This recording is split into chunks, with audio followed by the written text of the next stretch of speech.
Welcome to Reducing the Pucker Factor podcast, presented by the Blakery Content, the show to make every EMS and critical care provider feel sharper, calmer, and more prepared when the pressure is high and the patient is small.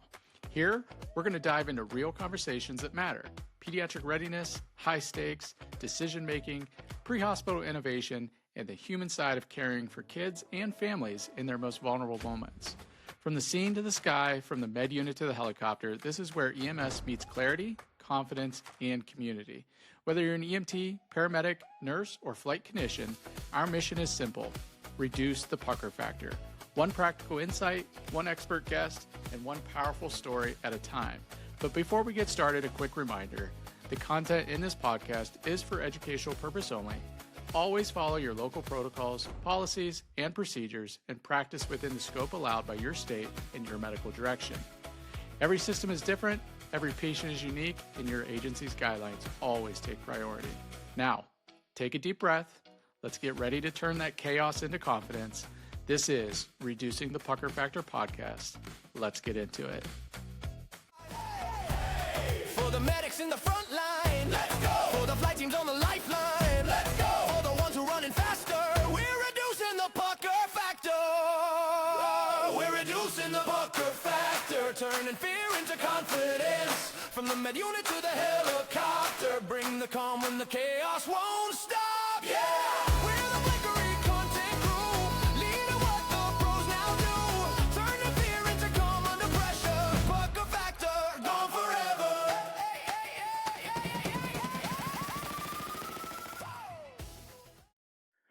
Welcome to the inaugural episode of Reducing the Pucker Factor. And today we are not easing in. We are starting with a physician whose impact stretches from the ER to the back of the ambulance to national conversations shaping pediatric emergency care, Dr. Peter Antevy. So before we talk pediatric readiness, whole blood, or pediatric sepsis, let's rewind a little bit. So you are a first-generation American with grandparents who left Israel, walking away from stability to start over in the U.S. with no guarantees.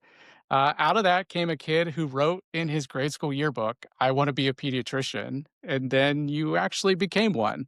But not the one who kind of hides behind that complexity, but you looked at that chaos of pediatric emergencies and said, it shouldn't be that complicated. And you once put it perfectly: when I see a problem, my mind wants to fix it in the most simplified way and not too complicated. So in a field that almost seems to worship that complexity, that was disruptive and to some frustrating, to many game-changing, and to EMS, well, EMS said, finally, someone who gets it. And, you pushed pediatric readiness early, backed pre-hospital whole blood before it was accepted, and you told EMS to downright own pediatric sepsis, and you anchored all of that with that mindset of practice and prepare. Hope is not a strategy. So for episode 1, we're starting at that crucial moment where everything tightens up, the heart rate climbs, and the prepared stay calm anyways. So Dr. Peter Antevy, welcome to Reducing the Pucker Factor. I can't even express how grateful I am for you doing this.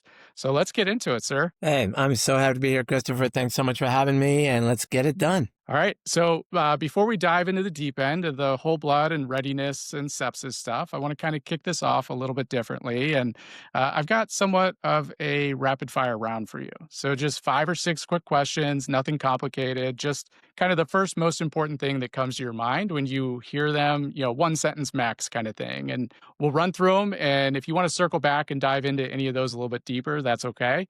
But if not, here we go. So what is the single biggest misconception EMS has about pediatric patients? That it's somebody else's problem. Okay. What's one belief about pediatrics that you had early on in your career that you no longer hold? That kids are different than adults. Okay. What is the biggest barrier to pediatric readiness that no one wants to admit right now? The biggest barrier is the willingness to do it, the willingness to put money towards it, and the willingness to make it a priority. Yeah. Okay. And then what's the next big problem in EMS nobody's preparing for yet? Well, there's so many. The next big problem that no one's preparing for yet, that's a good one. Well, I think that with trauma, we're going to talk about it. I think with trauma and sepsis, we're at the crux of a very massive change that's going to, I think, be like a tsunami over EMS. EMS has to accept it. So we're talking about whole blood, we're talking about plasma, we're talking about antibiotics. But what we're effectively talking about is the fact that EMS belongs at the head of the table when it comes to severely ill, dead, or dying people, not the last people in the conversation. We need to be the first people in the conversation. That's really the biggest kind of 30,000-foot answer I can give there. Okay. And then if you could ban one nationwide EMS myth forever, which one goes first?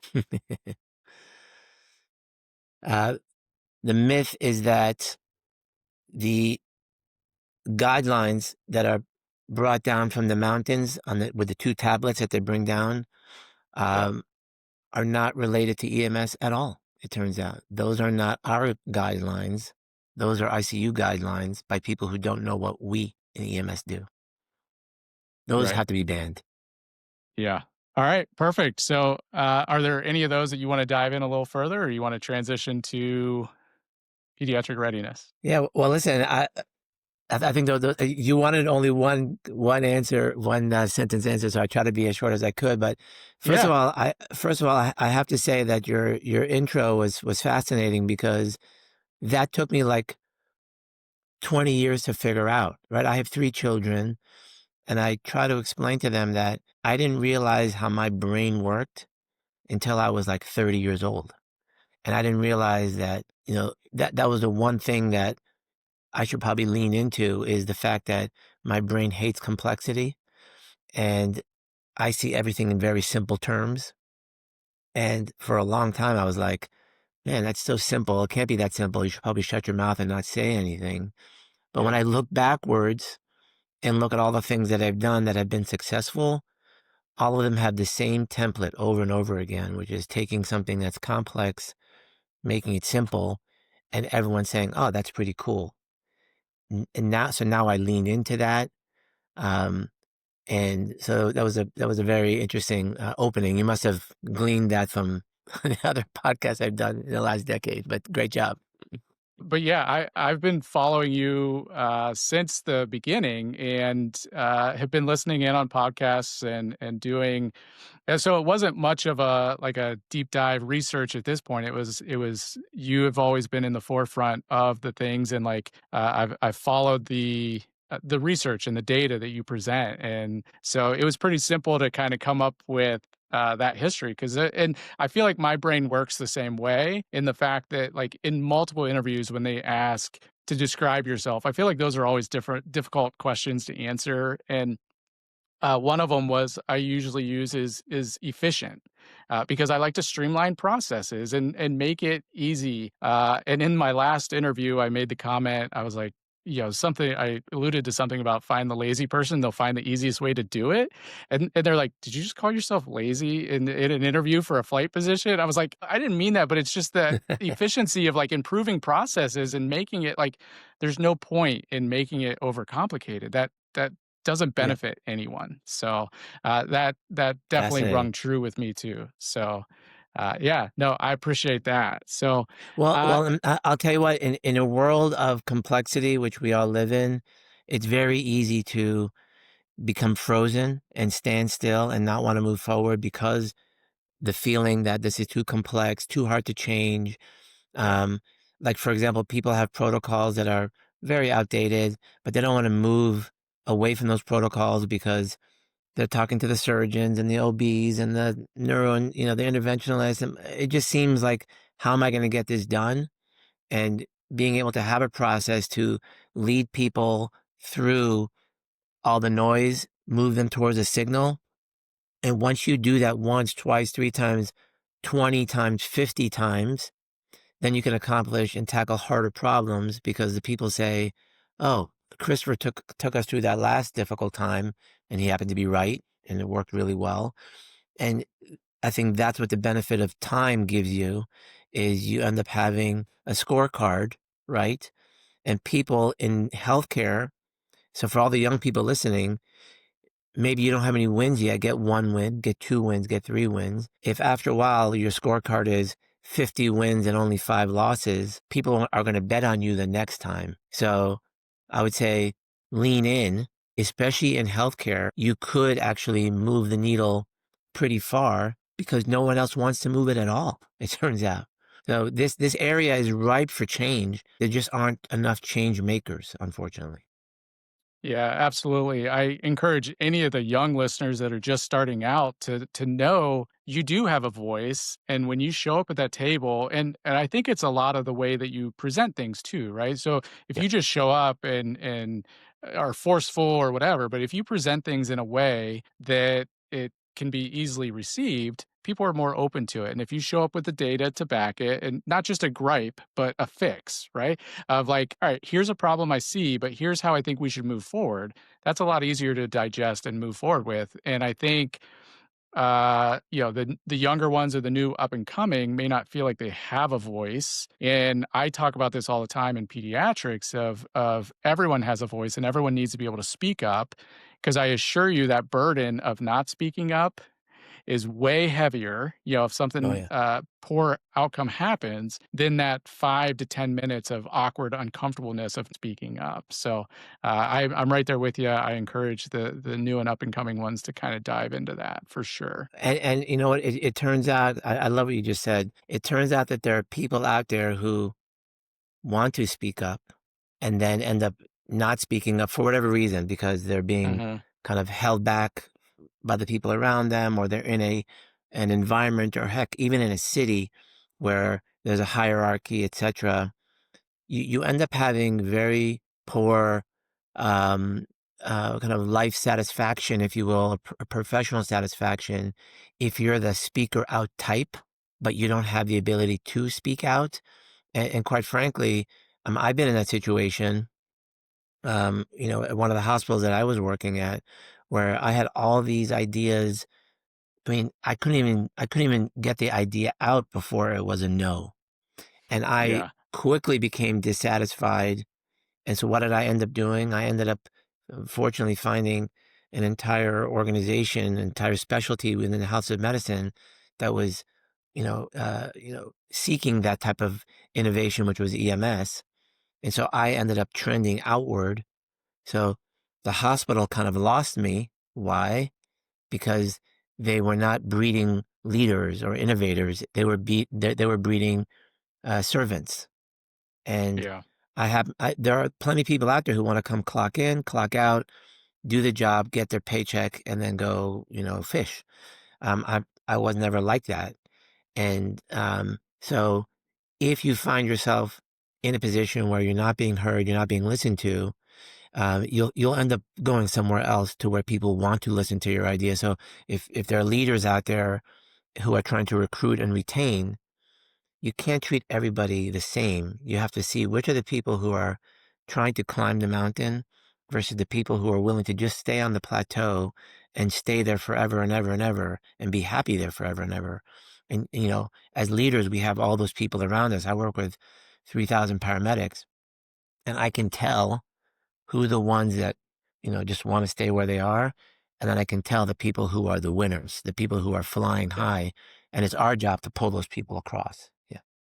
Yeah, to foster that interest and Yes. engage them and keep them, support them, and that doesn't mean that they always have to get their way, but to help them grow and build in and maybe understand why that isn't the answer, or but at least have that willingness to listen and allow them to be heard. I think that creates a culture of growth and allows people to feel comfortable in speaking up and speaking out. Amen. For Yep. sure. So, all right. So now I want to kind of move into the topic that sits really at the center of so much of your work and mine alike with the Blakery content is that pediatric readiness. And if there's one thing EMS kind of consistently wrestles with, it's that gap between what we want to do for kids and what we're actually prepared to do when that moment shows up. And you've been one of the loudest, but also clearest voices in the country saying systems don't rise to the occasion. They fall to their level of preparation. So let's talk about that a little bit and what your perspective, from your perspective, what does true pediatric readiness look like in the pre-hospital world? Yeah, that's a great question, and there's a lot of layers to it. But I think at the most basic layer is think about um, paramedic school, right? So I have 2 paramedic schools that I'm privileged to be the medical director for, and we have this much adult content, which is, 95%, and then they kind of sprinkle in the pediatric content. So imagine what the quote unquote readiness is, the mental readiness of that new medic going out working at one of my agencies. All of a sudden they feel really good about the adult and they don't feel really good about the kids. Now, where did that come from? Mhm. Well, how many people listening to this podcast have a family practitioner who treats both the adult and the kids? You don't see that anymore. You have an internist, mom and dad have an internist, and then the kids have a pediatrician, right? Then your kid has an eye problem. They got to go to the pediatric ophthalmologist. And they have a GI problem, go to the pediatric GI. Then they got a murmur, go to the pediatric cardiologist. So what we've done over the many decades in healthcare is become super subspecialized into each of the little corners. They've tried to take that same theory and kind of throw it into EMS, but you can't do that because we're still only one person. So in EMS, you have to do the exact opposite, which you have to be that family practice person, which means we treat everybody the same. And therefore, my brain cannot think of the 2-year-old like it's different than a 62-year-old. It's exactly the opposite. If you figure out all the ways that they're the same, your brain then says, aha, I like that, and it makes sense to me. And again, I'm not ignoring the physiology differences. I'm not ignoring the Right. anatomical differences. I'm not ignoring the fact that the airway is more anterior, that the occiput is larger than the tongue. I'm not ignoring any of that. But what I'm Right. saying that's a 5% arbitrage. The other 95% is the same. Show me your hypoglycemia protocol. Show me your seizure protocol. Show me your cardiac arrest protocol. Show me your SVT protocol. I guarantee you they're exactly the same. And in fact, if you take an ACLS course and you put it next to a PALS course, the algorithms are exactly the same, right? And Yeah. so when it comes to peds readiness, I think that the foundation upon which we're sitting on is not correct, because the other folks who are not EMS people, the physicians, are so subspecialized that they don't want the paramedic to think of the kid like the adult. They want them to think of the kid like they do, which is a very specialized human being who has to be Yeah. treated only in that building because the other building only takes care of GI stuff. And you see what I'm saying? Mhm. So I think that's the first kind of building block problem. The second building block problem is the fact that we all have, if you're in emergency medicine or EMS, you have 5 minutes before that kid shows up or is in front of you. Why are we wasting those 5 minutes? What we were told is take a length-based tape and wait and waste those 5 minutes, get to the kid. Now mom and dad are looking at you. You're nervous and shaking because now you know you have math problems coming up in front of you. Yeah. And now I have to lay down this tape in front of mom and dad, basically signaling, I don't know what I'm doing here, right? So although that was a smart move, it was a great concept, right? Dr. Braslow is a legend. Okay, let's just say Yeah. that. He's a legend. The fact that the Braslow tape was used as a length-based tape is brilliant, but what it was missing is the fact that it only allows you to start the resuscitation in your mind when you get to the scene. So that is maybe the most simple concept. And to say, don't get rid of length, add age to length. So age first, it gets you there, it gets you present, it gets you to make eye contact, get your heart rate down, it takes the sweat out of your palms. Now you get to the scene and you're not looking like you're a rookie, even though you're 30 years in. You can look at mom and dad in the eyes, you can talk to them, you can ask questions while you're working. And then at some point in time, if you need to, you can go ahead and get out your length-based tape just to verify that you're not, way off, right? So I think those in my mind are the two major aspects that are not the standard of care today that should change. Yeah. But as we talked about in the opener, So many people are resistant to changing the obvious when the obvious is sitting right in front of them. And when it's not their idea, then they're even more resistant to it. So Yeah. fascinating stuff. Yeah.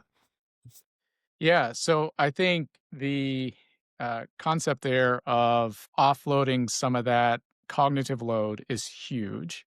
I That's one thing that I never really did pre-hospital, but as I transitioned into the critical care flight world, I'm doing that on every single patient. My adults, my pediatrics, all of that. I'm calculating out my induction medications and my important doses that I need to figure out ahead of time. And that way, when I get bedside, I'm not trying to figure that out. I do that for adults and pediatrics alike.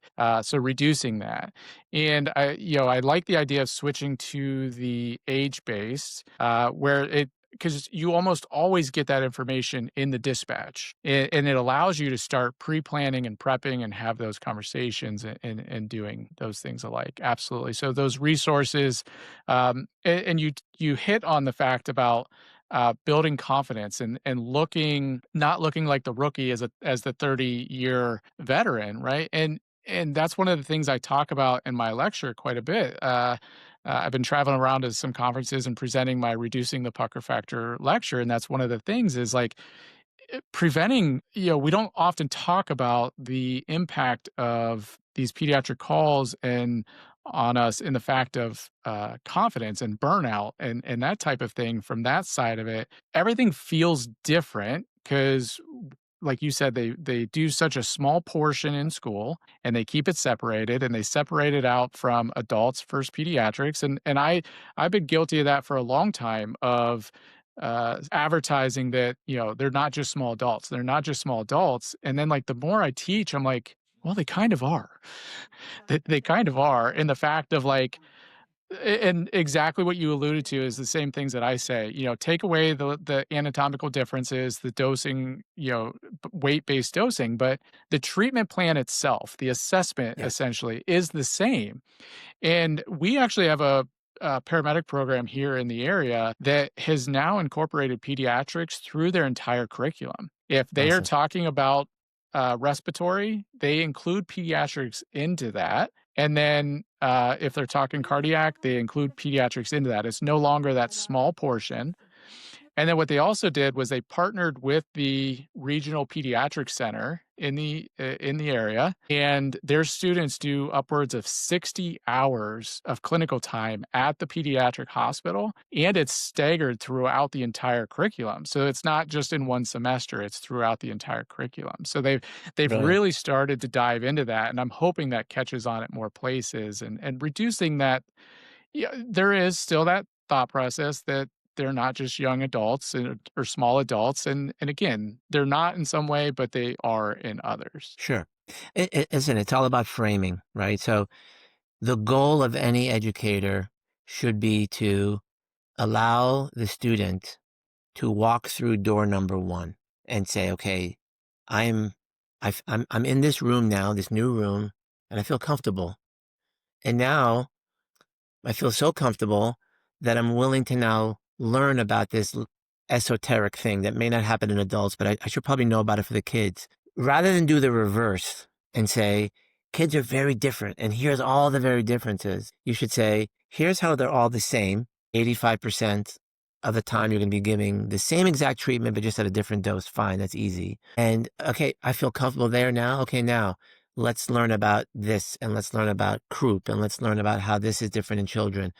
All of a sudden, you flip the script.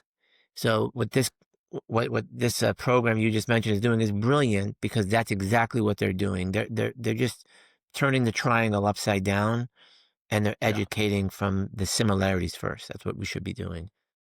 Yeah, absolutely. And I think anytime that you can make those connections of like, okay, this is what I do on the daily, and now I'm in a rare situation, how can I tie those together and reduce some of that fear, some of that pucker factor, and make it a little bit more comfortable, a little bit more confident?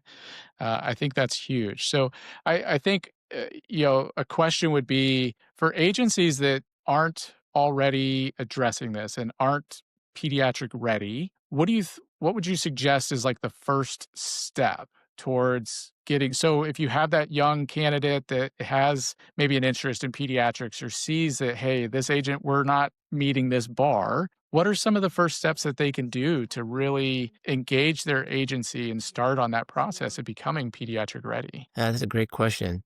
What I would do is this. Every agency is different, and every agency has a different culture.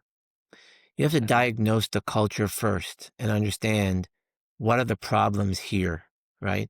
So I'll give you, and now that I know so many agencies out there in the country, who, we interact now with 2,500 different EMS systems around the country. We see every flavor, right? It's not like Baskin Robbins. It's 2,500 flavors of ice cream in this particular case. So if you're at an agency, so let's just take, for example, I'll take the fire-based ground EMS system.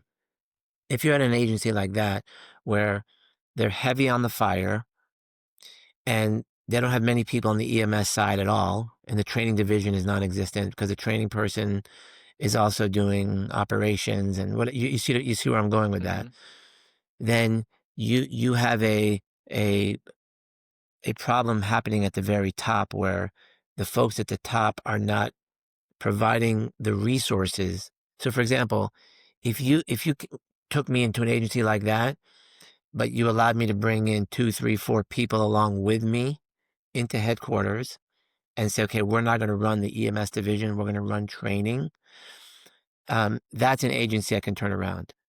If you have a single person, and I know agencies like this, where there's a single person who's fighting the fight, but they're not getting resources, no one's listening up top. They're all like, foo foo, EMS, come on, pediatrics, who cares? Right. We fight fires.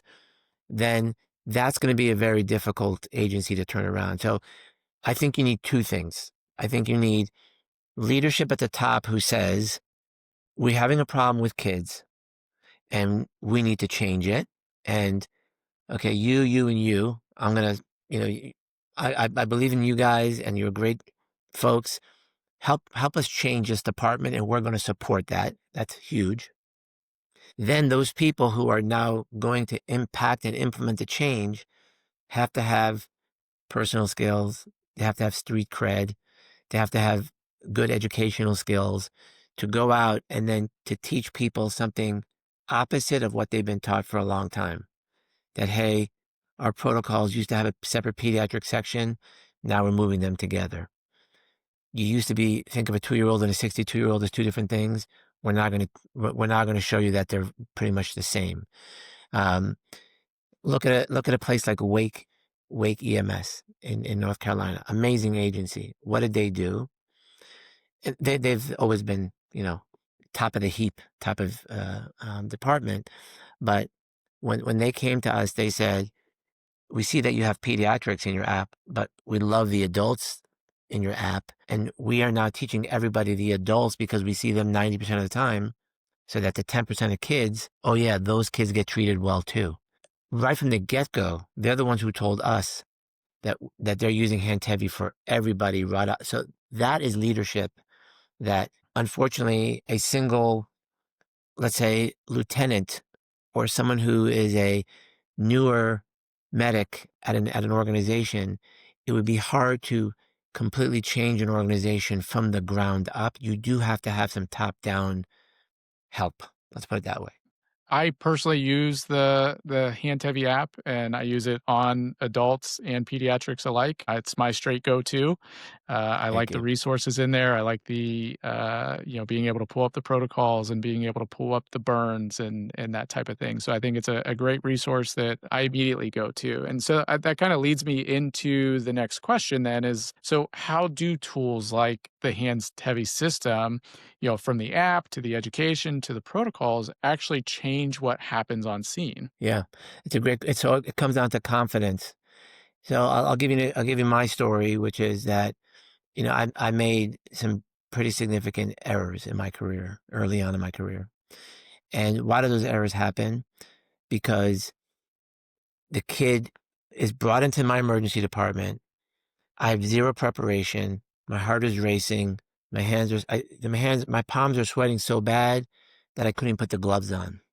Okay, just to think of how the how your emotional state impacts your physiology, which impacts your clinical decision making, which impacts whether you can do math or not, right?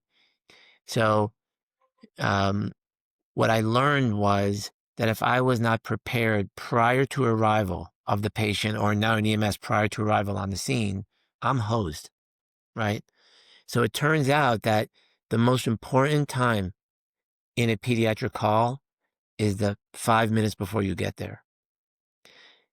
I mean, it sounds so obvious now when I say that, and when I say that out loud in a course, and I'm trying to teach people that the most important moments for a pediatric call is before the kid's in front of you, because you have to know the age. And once you know the age, you know everything. And therefore, it's not going to bring your heart rate down to 60, right? I guarantee I wear an Aura rings.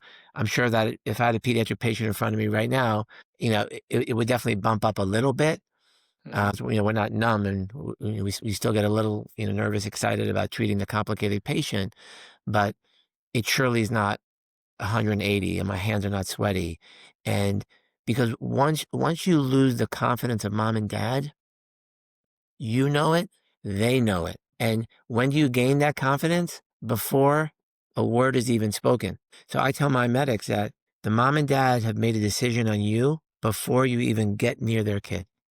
Yep. And it's how you walk, it's how you talk, it's how you look, it's how you're dressed, it's how you're breathing, it's the speed of your talk, it's the pitch of your talk, it's who you're addressing. How are you addressing them? Have you said hello? Did you ask for their name? Did you tell them your name? Right? Yep. And all of those things are unlocked in the first in the 5 minutes that you are en route to that pediatric patient.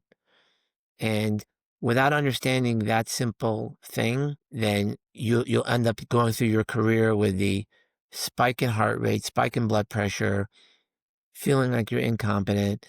You left the call, you dropped the kid off at the ER, and you're like, crap, I could have done better because my last call with the adult who had the same exact thing, I smoked it and I knew I smoked it, and then the family knew I smoked it. And here, I'm so embarrassed that when I dropped the kid off in the emergency department, I didn't even have the guts to go back to the family and say goodbye to them. That Yeah. to me is the big telltale sign. Because when you're good at what you do, you want to go and get that positive feedback, right? How do you Yep. get the positive feedback? When you know you did well by the family, by the kid, you go back to say goodbye. You're not really going to say goodbye. You're going back to say, I'm so happy that I was able to care for your child. And then they're going to say to you, oh my God, you were so amazing. You have such a great bedside manner. My kid's never going to forget this. They write you Yep. letters afterwards. They come visit the station afterwards. So all that happens before you saw the patient even at all. Yeah. And so Absolutely. it's all blended in there. Yeah.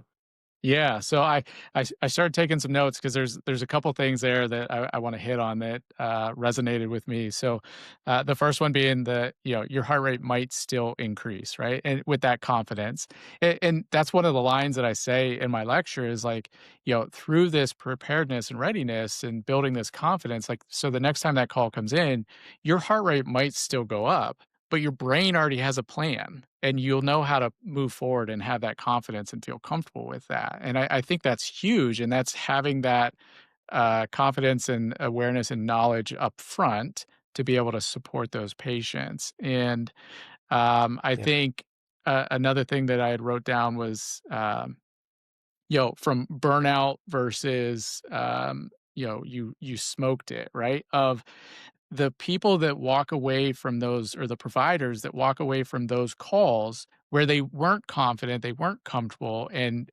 one of the things I wanted to bring up today was not necessarily the medication error, but that error in omission, right? By not fully treating that patient and not providing them what they actually needed because they weren't comfortable or confident to do it leads to burnout. But when you show up and you are comfortable and you are confident, and I always say, like, when you rocked it, you walk away from there, even if the outcome is poor that nobody wants, like, you still have the ability to walk away from there saying, I showed up to a terrible situation that was terrible before I got there. I did Mhm. everything I possibly could to make that situation better, and I rocked it, and my skills and my performance could not have been better, and that's how I walk away from these calls that live Yes. with me forever in a positive way, and it changes the game. It truly changes the game. Yeah. That is silent self-talk. What you're talking about is the words that nobody hears except you. And there's a lot of silent self-talk that happens every day. We're all doing it from the moment you wake up till the minute you go to sleep. You're talking to yourself, right? You're kind of doing some self-evaluation. You have like the true feelings about how you really feel about what's going on about something. And when you leave a call that you don't do well on, whether you like it or not, there's a little voice inside talking to you, telling you about how you did or how you didn't do, and it's very honest. It's not gonna lie to you, Yep, right? You right. could you could try to suppress that person inside. But what I akin it to is now, like speaking. And a lot of people ask me, "How do you feel right before you go up on stage?" And I have a nervous energy that it's like a dopamine rush. Whereas for many years, and like my kids tease me about this, because I used to take a medication before I could get up on stage.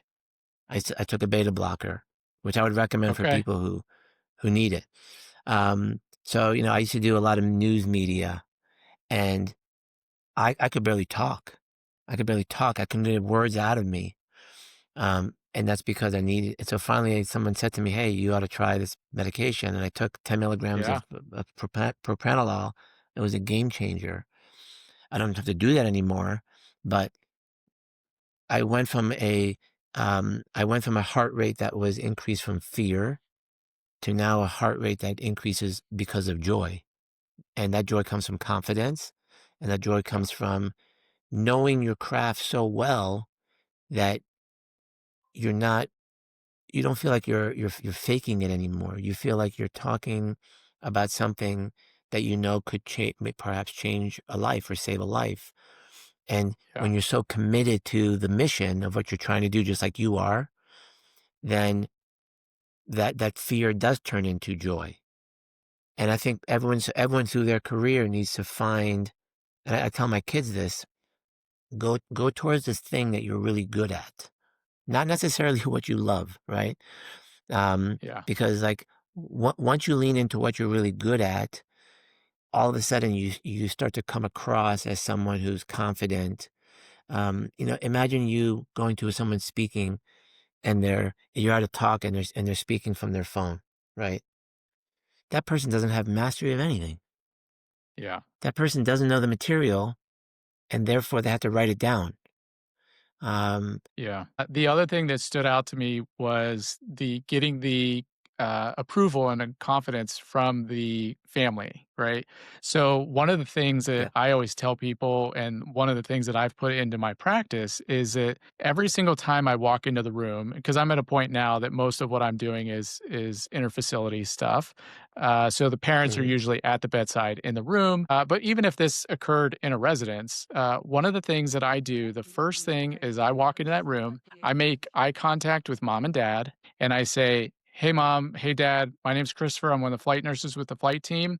I'm going to be sitting right next to your child. We're going to get them to whatever facility we're going to. Right now, my priority is your child. I'm going to go over, I'm going to assess some things. I'm going to do figure out what's going on here. Right now, they are my priority. Once I sort through all that, I will be right back to you and we can have a further conversation. Do you have any questions for me? Any immediate questions for me right now?" And most times they step back and they're like, "No, do your thing." And like that immediate of like, okay, someone is here, someone is taking over, someone sees me, and someone is making my child a priority and will come back and communicate with me once they've settled out my child. And you can see the entire demeanor change in that family.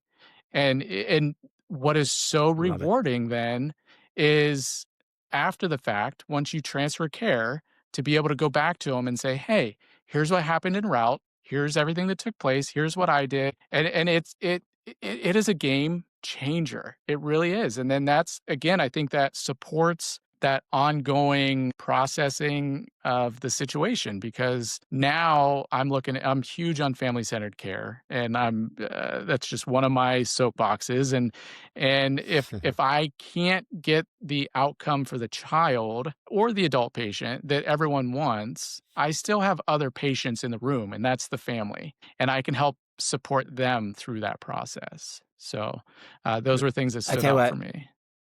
I we could do a whole nother show because I think that this like that interplay that you just talked about is not is not talked about enough. And as you were Yeah, telling that story, what I'm thinking of is that it's all contextual. When you've been in the ER for 6 hours and the doctor comes in and says, your child's sick enough, we need to fly you to the children's hospital and we have a team coming in, right? yep, So now they've already been experiencing this for hours. They know the child's very sick. They know a team is coming in. Their expectation of that team to come in is to kind of like come in, get things done, get their child better, and let's go, right? So the way that you did that, and you made the intro was perfect. It was situationally 100% perfect, right? Now that I guarantee you that when you were doing ground EMS and you're coming into a brand new situation, you have no idea what's going on. You got sick person and you get there and, the kid looks pretty good and the parents look a little worried. You probably slow things down. I guarantee that that opener would be different. When for 25 years in the emergency department, I had my classic opening depending on where the kid was. If it was a critical kid versus a, not critical kid versus a kid in fast care, then I'm making jokes the whole time. Like it's a comedy right. show, right? Yep, I'm doing magic tricks, the whole thing. So I had a different shtick, if you will, but it was honest. I mean, I'm yeah, an extrovert. I love people. So, and I would have so much fun in going in. Like for me, the intro was so important. But then what I realized, and you just alluded to it, so I want to double click on it. I now realize that the goodbye is 10 times more important than the intro. Why? Because people remember the end. yeah, And we could have a whole conversation on this, but people remember there's a peak during the care that they remember, and that there could be a million things in there, but they'll always remember the end. And I find that where people fail the most is in the lack of an ending. Why? Because when you're in EMS, when you're in flight, what ends up happening, you end up being with these people for, let's say, 30 minutes, 45 minutes, and then you enter into the double doors of the emergency department. They then shuffle you into a room. In the room could be waiting, if the sicker patient, doctors and nurses, respiratory therapists, and all of a sudden, what you can see what happens because I've seen it for decades, where that medic is now disappeared. They become invisible to everybody.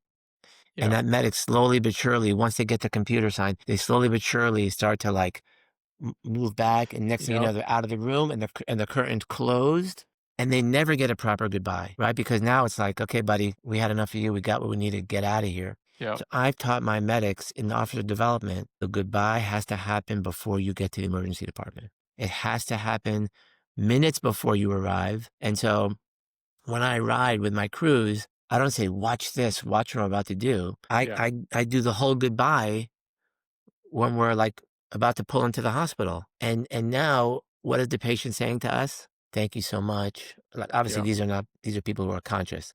Thank you so yeah, much. We appreciate it. The whole thing. So like I'm not fishing for a compliment. What I'm doing, yeah, I'm formalizing the goodbye because I know that's what the patient's going to remember. So what you did and what you talked about is gold, and more people should be doing the goodbye part. The whole intro part's so important too. And I have a whole thing where I teach people how to do the intro, but I mhm. think the outro is maybe just as important or maybe more important. Yeah, so, just a quick story of how this developed in real case scenario for me, and I usually tell this during my lecture, but it was a pediatric trauma, it was a car verse scooter, and the patient was brought to the local hospital by EMS. Mom was not at the scene. Mom was working, so mom had to come by herself and meet at the hospital. And we get called to fly this patient to the level 1 peds trauma center. And we get there, and the patient had deteriorated prior to our arrival and was intubated, and had some obvious injuries and such. And so mom was not there when we got there, and we were in the room doing our thing, and mom had showed up, and they had her in the hallway. So I finished doing what I was doing. I looked at my partner. I said, "I'm gonna step out and talk to mom real quick, and I'll be right back." And I stepped out in the hall, and mom was standing there by herself in the hallway outside the trauma bay, and she had that 10,000-yard stare where her brain was making up every worst case scenario possible. And I was able to walk up and I'm Mhm. like, "Hey, mom, I'm Christopher with the flight team. Here's what's going on." I was like, "I'll get you in to see her in just a moment. Here's what's going on. Here's what to expect." And you could see her lock in instantly, eye contact, like reading my name badge, like she was fully locked into every word that I was saying. And I painted the picture of what to expect when she walked in the room. And I said, they did put a breathing tube in to support her breathing, not because she wasn't not breathing on her own, but to protect her airway with everything going on, and talk through the process, and was able to take her in, see her child before we left, and give hugs and kisses and do those things. So we transport this patient, we do the trauma handoff and do all that stuff, and we're getting ready to leave, and I saw mom was standing in the hall by herself again outside of the trauma bay. So I go back over and I'm like, "Hey, mom," and I could just see that like panicked look in her face again. And I was like, "Hey, mom," I was like, this is the trauma bay. Like, this is what it looks like for every patient that comes in here. I know it can be overwhelming. There's a lot of people. They just want to make sure they don't miss anything and cover all that. And just talk her through that. And she was so appreciative, gave me a giant hug and said, "Thank you." And we left. And Mhm. find out, I wake up the next morning and I wake up and I'm doom scrolling as I do sometimes in the morning. And my Facebook feed is full of this patient. And here it was a close friend of a close friend, and Mm. she got my name when she read my name badge, and she was like, "I knew I was going to find you," and ended up following up with me after the fact. And she just told me, she goes, "You were the only person that communicated to me. You're the only one that talked to me and explained to me everything that was going on." She goes, and I'll never forget this. This will live with me till the day I die. She looks at me and she goes, "You brought calmness when I couldn't even breathe." And I was like, Mhm. all I did was Yes. talk to you. Amazing. Like, I just had a Mhm. basic conversation with you, and that is a moment that will live with her forever, and it will live with me forever. Love that. I love that story. Yeah. It's bringing the humanity to medicine, and it's I think a lot of people, Christopher, think that they have to remain clinical in the clinical setting, and there there are a lot of people that I've learned from over the years, about the humor aspect, about the, um, straight talk aspect, about the knowing when to put your hand on someone's shoulder, cry with them, right? Like, Yeah, the actual playbook that some people will tell you is, "Don't be emotional, don't get roped into X, Y, and Z emotion, etcetera." But I just think you have to channel you, and yeah, who you are as a person, because I don't even think that you could teach people, like, the Christopher way or the Peter way, you know what I'm saying? yeah, Um, because I think it just has to be genuine, and that's what sounds like you were genuine with her, and you were right, very communicative with her, and, I think that's what stays with people, to be quite honest with you. yeah. Yeah. So I am actually in the process of developing a family-centered care course for the pre-hospital provider to try and at least share some of the information and some examples and dynamics of it and how it truly Good. impacts your patient's outcome, but then also your comfortableness and your ability to process those things and move forward. It truly does make the care of that patient just better. So, Yeah. It's interesting you say that, so that there's one thing that just popped into my mind, which is where I made so many mistakes in my career where you, the clinician, knows exactly what's going on. It's like as soon as you see that the patella um, is not not in the right place, and like at least for us in the ER, it's like, okay, that's I know exactly what it is. I can put it in 2 seconds, and Yeah. I'm gonna be a hero, right? Or Right. the nurse brings in that patient from triage because the pediatrician sent it in to rule out diabetes, and the BGL reads high, and the triage nurse says nuance at DK or nuance at diabetic as they kind of whisper to you as you're walking into the room. And the mistake is to come in and just say, "Hey, your kid has diabetes." And I did that. And I mean, I can make people cry in an instant. It was horrendous, right? Yeah. Really bad. And you start to understand that knowing the diagnosis, knowing what to do has nothing to do with that's the right thing to do, right? So I actually now have a very specific process when there's a new onset diabetic who comes into my emergency department. I don't tell them anything about the diabetes on my first engagement with them. I sit with them, I get the entire story. I explain to them why they were sent in by the doctor. We're going to check some labs. Here are some things that they're thinking about could be the problem. Do they have any insights, any weight loss, any, nighttime urination? All the others more thirsty, etc. And then I'll come in, I'll leave the room. The nurse will do their thing with the IV. I'll come back in, I'll sit down again, and I'll say, some initial labs are coming back. We don't have everything back yet, but let me ask you a question. Is there any history of this in the family? Did your pediatrician say anything about, um, having too much sugar in the urine? Did they talk to you about the word diabetes, perhaps? And all of a sudden, it's like I'm easing into something that I already knew an hour ago, right? Yeah. And the fluids are going, and we're getting the insulin drip mixed up and the whole thing. But there's the medical side of it, the very clinical, like almost imagine what AI would answer you. Yeah. But then there's the human factor, which is what you're talking about, the patient-centered part of it, which there's a lot of technique and there's a lot of emotion, and there's things like eye contact and expressions and your positioning, how you're sitting, um, how you answer questions, how you ask the questions.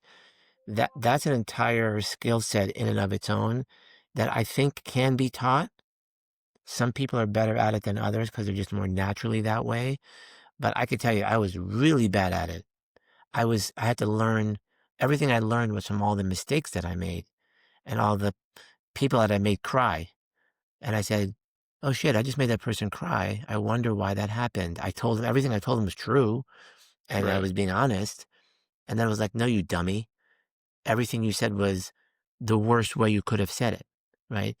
And I had to learn that took me many, many, many years to figure out how to interact when someone's in cardiac arrest, how to bring the family back in before we stop resuscitation, because the Yeah. family, I realized, sees their child as alive while compressions are going on. The minute you stop compressions, the kid's dead, even though the Yeah. kid's been in cardiac arrest for the last 30 minutes. So like, it's all those things that are very important. So I hope that whatever you build, I think it can impact a lot of people. Thank you. Yeah, I appreciate that. And I think I've said this many times. Like, if I wasn't so passionate about the flight world and pediatrics in general, like, I would definitely be a palliative care nurse. I think Mm, having those yep. conversations and supporting that family to where, you're still treating the patient in the bed, but you're treating the family more and having those conversations with Yes. them and Yes.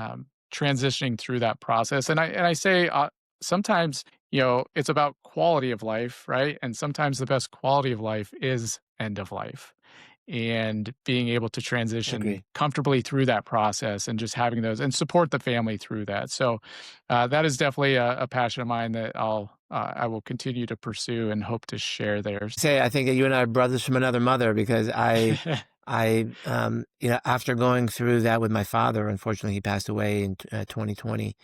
And he was sick for a while before that, but um, I made it a point to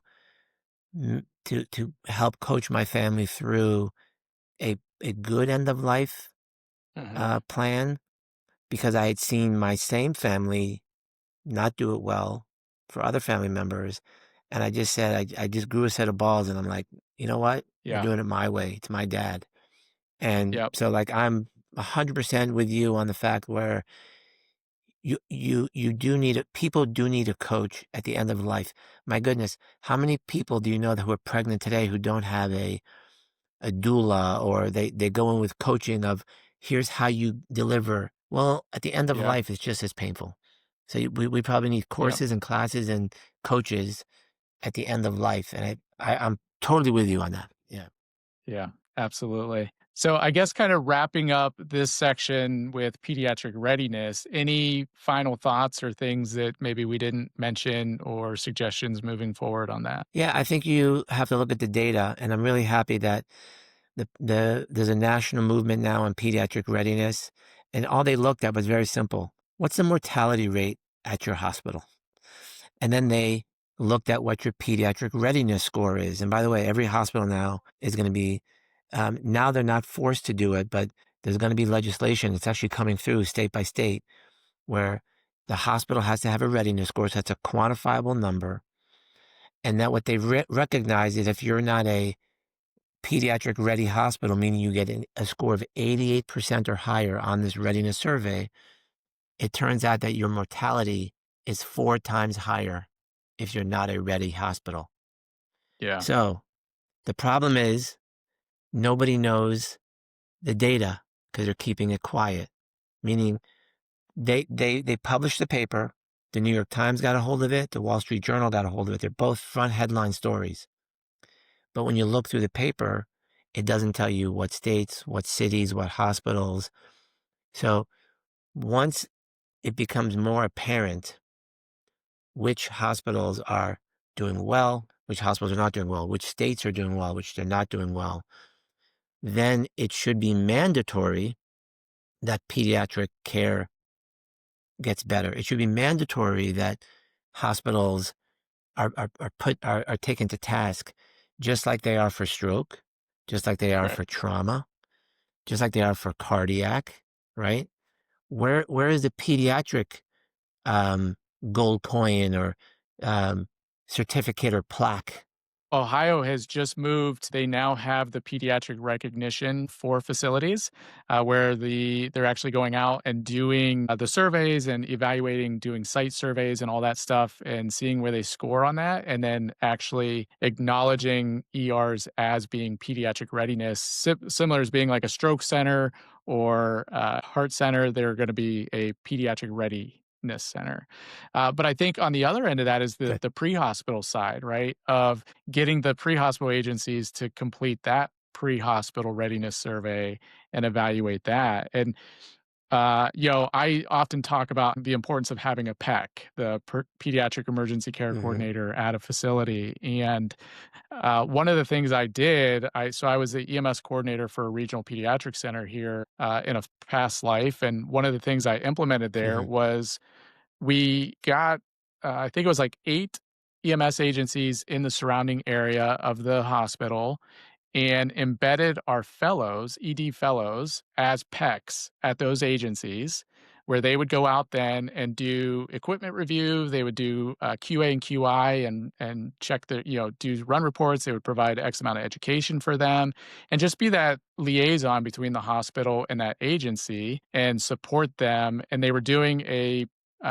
pre-ready or a PEDS ready survey beforehand, and then they're going to reevaluate it in a year and at 2 years to see the impact of embedding this pediatric fellow as the PEC for an EMS agency and see how that changes and just kind of build those relationships between the pediatric hospital and EMS. That's brilliant.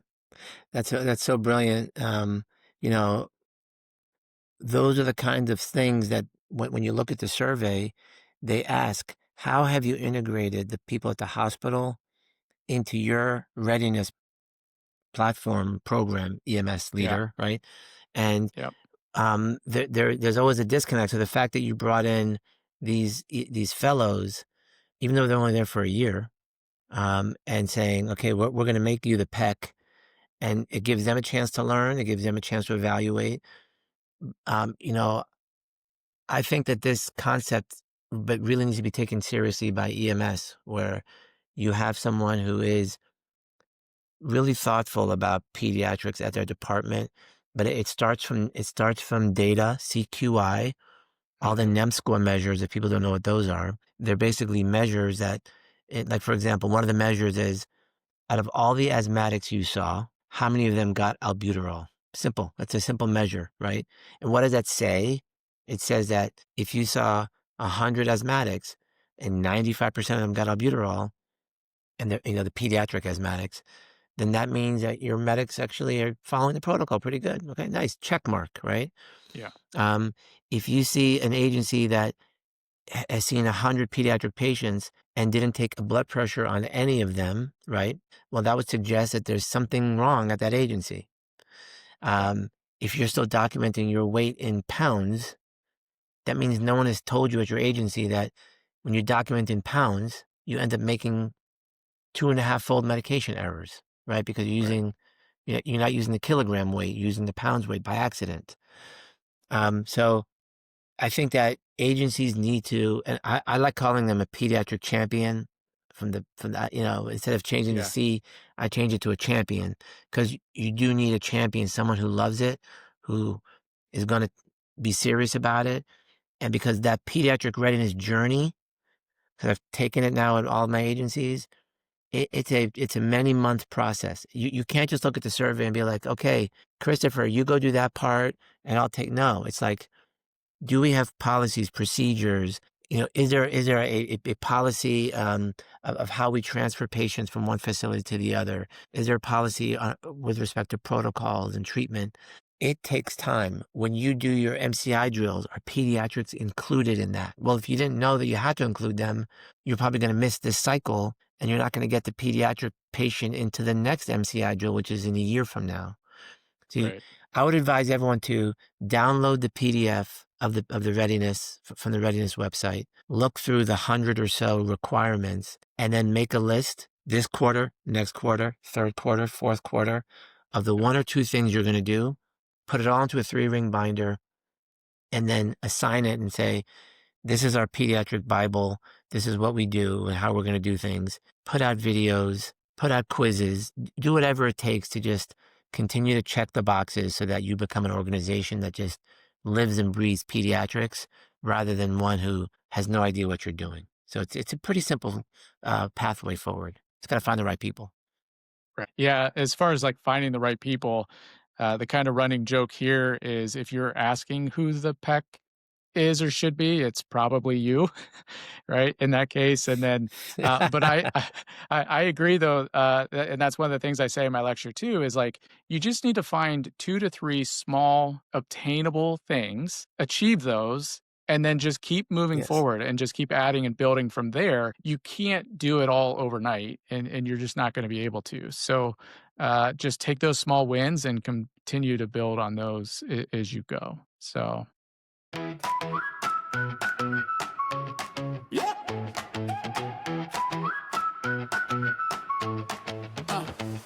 The call goes out and the crew's on the move. Lights up, crew locked in, yeah, we know what to do. Their hearts beating fast in the back of the rig. But we don't panic, nah, we're dialed in big. Scenes chaotic, kids sick, but we're right on track. We breathe deep, lean in, bring the calm right back. We're reducing the pucker factor, turning fear into confidence. From the med unit to the helicopter, bring the calm when the chaos won't stop, yeah. We're the Blakery Content crew, showing what the pros can do. Turn the fear into calm under pressure, pucker factor, gone forever. Pucker factor, gone forever. Yeah. Got skills, got data, got a plan that hits. Got the airway game strong and the trauma kids. Yeah, from scene to scene, we're raising the bar. EMS super nerds, yeah, that's who we are. Hey! For the medics in the front line, let's go. For the flight teams on the lifeline, let's go. For the ones who running faster.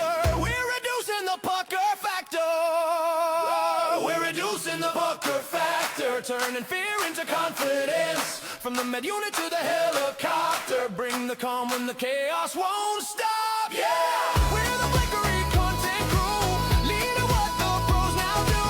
Turning fear into calm under pressure. Pucker factor, gone forever.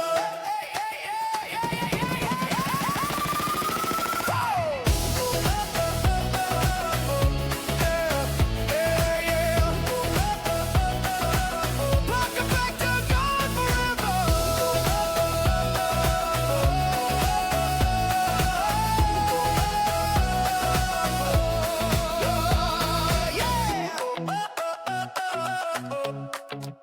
Gone forever.